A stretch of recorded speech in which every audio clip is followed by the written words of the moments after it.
ce moment-là que la première ligne de l'USAP s'est relevée et il récompense les Castrets, mais ce n'est que partie remise pour l'USAP. 7 minutes plus tard, regardez, nouvelle mêlée à 5 mètres de la ligne. Le ballon qui ressort, Camille Lopez qui se faufile, un crochet de crochet entre les poteaux. C'est l'essai de la victoire dans un délire total à Aimé Giral. Ouais, Aimé Giral qui bascule, qui chavire de bonheur avec Camille Lopez, évidemment élu homme du match, qui permet à l'USAP de faire tomber le champion. Camille Lopez, bien sûr, que Arnaud Coste est allé retrouver tout de suite après. Bayog, Trenduc. Très ouais, l'interception de Maxime Mermoz qui va filer à l'essai, à moins qu'Artru ne revienne. Le sprint désespéré de Johan Artru qui ne va pas récupérer Mermoz trop tard. Essai de Maxime Mermoz. Celui-là, il est accordé. Et c'est le premier essai toulonnais de cette saison qui va complètement relancer cette fin de match. Et la défense presque inversée, en tout cas la défense hyper agressive des Toulonnais qui va ici faire mouche. François Trenduc qui tente une passe très à plat et finalement Maxime Mermoz qui avait lu le choix de jeu de François Trenduc qui intercepte et qui va marquer malgré le retour d'Artru. Coup de poignard de Maxime Mermoz. Et le jeu à risque aussi des Montpellierins qui tentent des passes comme ça, souvent tendues à hauteur. Alors que Mermoz a bien lu. Mario Ledesma a réclamé du jeu au pied, du pied. Finalement, interception de Mermoz. Transformation qui va passer entre les perches. Et voilà les deux équipes à égalité. À moins de 10 minutes de la fin de ce premier match de la saison.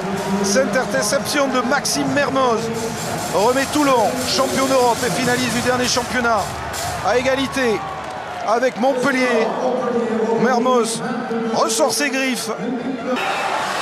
Première forte émotion de cette saison. Le coup de pied sera trop court dans les bras de Chris Mazoé et Smith qui dégage. Et que la sirène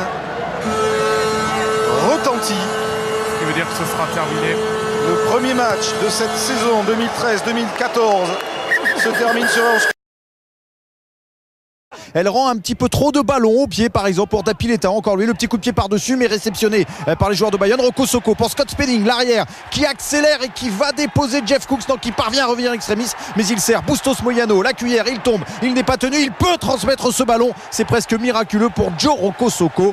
Lorsqu'il était ailier, il ne finissait pas beaucoup à Bayonne. Là, pour le premier match, il marque son premier essai avec cette belle accélération de Scott Spedding qui est puissant mais qui est rapide. Et puis Bustos Moyano, pas tenu, qui a ce geste de génie avant d'aller en touche pour Joe Rocco Socco. Et voici Bayonne qui mène ici longtemps parce qu'on vient de lui refuser un autre essai. Il voudrait bien l'essai du bonus pour cet ultime essai. Eh bien le voici avec Rouet, le demi de mêlée remplaçant qui vient marquer le quatrième essai. 39-11. On a gardé cette image à la fin avec Faunois qui le prend dans ses bras. On a l'impression qu'il est avec son petit frère.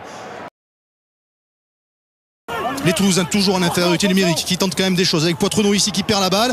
C'est Taleboula qui surgit, qui pousse le ballon au pied une première fois, puis une deuxième fois et même une troisième fois. Rebond sur la protection et le ballon qui revient dans ses bras pour le premier essai de cette rencontre en faveur de Bordeaux, marqué par Taleboula. Essai transformé, Bordeaux passe devant au score 13-9. Taleboula qui avait marqué 8 essais la saison dernière, c'est le meilleur marqueur bordelais de la saison passée. Toulouse qui va encaisser 13 points en infériorité numérique. Toulouse, les Toulousains tergiversent un petit peu. Le ballon pour Luke McAllister qui choisit de taper en touche.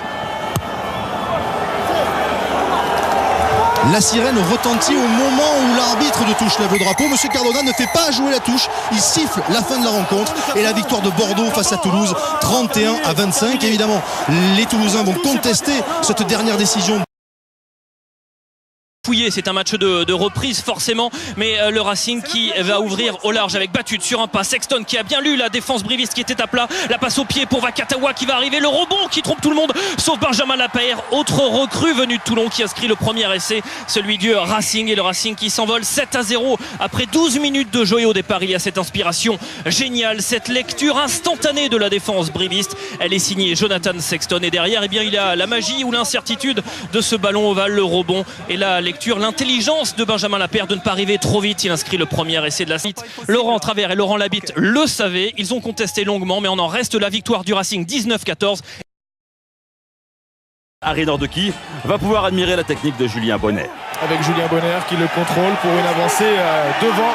Effort fourni en mêlée fermée par les Clermontois. Attention, ouais, la belle claquette de Julien Bonner, technique impeccable. Avec maintenant Regan King qui s'infiltre pour le premier essai de la saison de Clermont.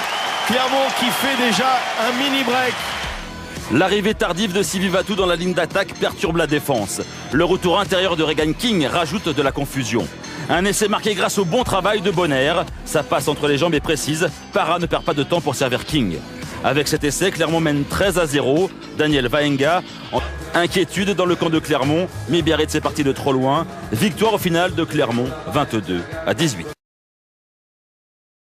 Gonzalo Quesada. Pas grand chose à se mettre sous la dent au cours d'une première période de très mauvais niveau. La deuxième mi-temps reprend sur de meilleurs auspices avec l'égalisation des Grenoblois et cette pénale touche, ce ballon porté qui va envoyer Anthony Egarty, le talonneur australien, ancien joueur des Brumbies, dans l'embut. 16-9 après 46 minutes pour la première fois.